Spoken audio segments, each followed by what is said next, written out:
So at any point, pause the video. Right now, you can pause it to make sure that you get the vocab in for the day. Next class, we'll look at the homework on page 52. So what I want to show you is the project. Every person has been assigned this in Google Classroom. You have your own copy.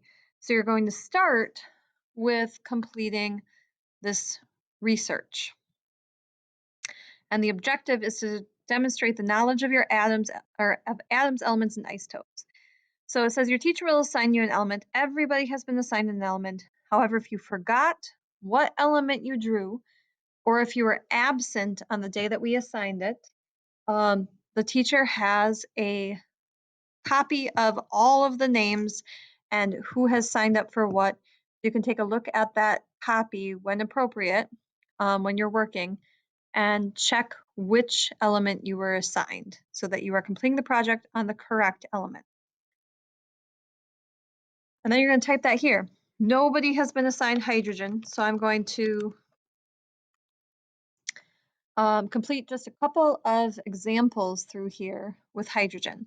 So you're going to fill in this area using your periodic table. And you can see you should complete the first 5 questions really with only your green periodic table and notes. You shouldn't have to look anything up.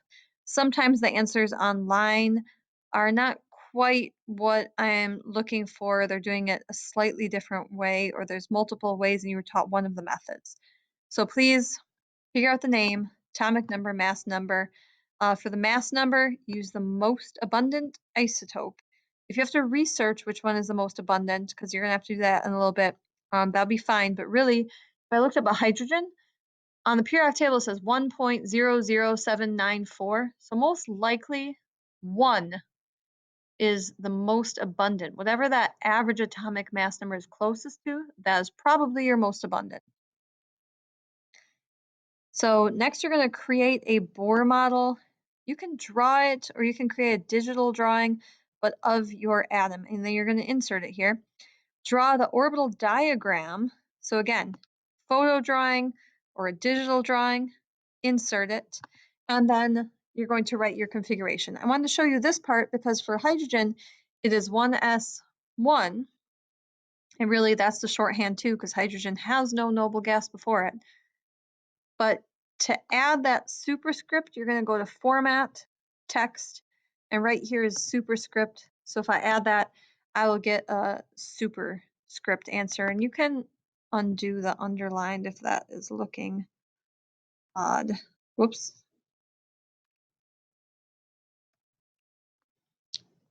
So you're going to complete those questions.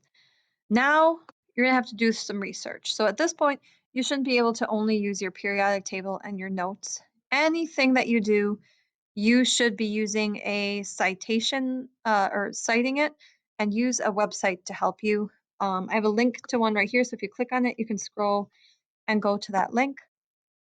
So you're going to complete the first row of the table for your most abundant. So in my case, it would be hydrogen 1. But you want to research how many isotopes are there and the correct percent abundance. So I already went ahead and did some research and found that hydrogen has 3 isotopes. The natural abundance of hydrogen 1 is 99.9885%. So most of hydrogen is hydrogen 1, which is why the mass, the average mass, is so close to hydrogen 1. So since there's 3, you would have to add hydrogen 1, hydrogen 2, and if you need any additional columns, it says here to add rows to that. So you're going to Format. I have to be clicked in the table. Click in the table, Format, Table, and then for me, I would have to insert a row below because I need 3. Everybody should have 2 to 5. I think one of them had 5. 5 isotopes that you're going to have to record. Here you'd find the mass number and percent abundance, so you would record that. Now, since I use this website, I'm going to highlight this and copy that website. and I have to create a citation of it if I use it. So I'm going to create a citation here. So this brings me to Citation Machine and specifically the website box, because I'm assuming you're going to use websites. If you use a different source, you can click up here. It's in MLA. You can change to different sources here, but I'm going to find a website I use. So I'm going to paste this website and search for websites.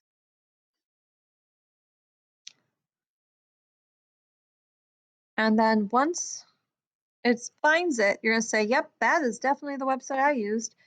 So I'm going to hit select. And now here's what we found. We found all of this information. We could not find this information. So if you look at your website, you can see a lot of times at the bottom, it might have some more. So it has a copyright, University of Sheffield. It says Mark Winter wrote this. You can reference the website periodic table as follows. So you could use this website, but I'm not 100% sure if that's MLA or not. So sometimes it tells you how to reference the website at the bottom. So I'm going to click back, and it doesn't really say this information, but the publisher or sponsor, I think that might be the University of Sheffield is really who did this, and Mark Winter. So I could fill in that extra information if you find anything. So here it says it was Mark Winter. And here it already put in University of Sheffield. So really it found that information for us. And so we're going to create the publication or create citation. And now in MLA, yep, it doesn't look exactly the same as the one that they gave us. So this is how MLA wants it. So we're going to copy that. So I hit copy on here. And if I go back, where is it? Oh, citations. I left a spot for you. So you're going to paste that, and your citation will automatically go in there, and then double space. If you have another citation, you can paste that in there. All right, then once you've done the information here, now you're going to fill in a chart with the isotope name. This looks like the first chart that you did for the most abundant. So any of the other two, you also have to fill in this chart. So since I have two more, it says copy 6A and 6B to get enough tables for each stable isotope. So I already did one for the most abundant. So for me, because I have three, I would need to copy this and paste one more time and fill it in for both hydrogen 2 and hydrogen 3. So I would need to do both of those because I already did hydrogen 1 up top, or I would have. Then you're going to answer your questions, and now you're going to create a presentation for me to see your research. So to create a presentation, you want to go to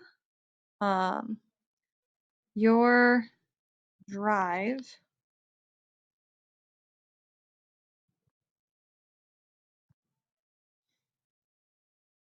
and you're going to click New, and then Google Slides.